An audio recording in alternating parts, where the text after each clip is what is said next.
જય વેલનાથ મિત્રો, હવે આ કાનપરને નવા ગામની વચ્ચે આ ઉતાર નાખીને કોઈકે મૂક્યું છે. તો મેં આ ખોલ્યું, જોઈ લો, આ શરીફળ અને અંદર અડદ ને કંઈક ચોખા ને એવું બધું છે. એટલે એ બહુ અંધશ્રદ્ધામાં ન રહેવું, ખોટા.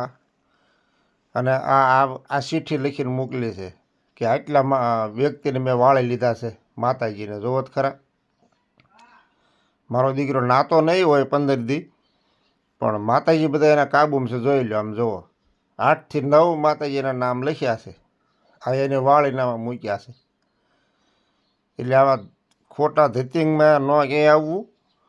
અને આ બધા અંધશ્રદ્ધાના ધંધા છે, રળી ખાવાના. જો હું શરીફળ લઈ જાઉં છું ઘરે, જો આ ગાડીમાં મૂકું ને તમને એમ થાય કે ભાઈ આ નકરા ફાંકા ફોજદારી કરે છે. તો એ ચિઠ્ઠી તે ઠેલામાં મૂકી દો, બસ. ભલે બધા માતાજી આવતા મારી હારે.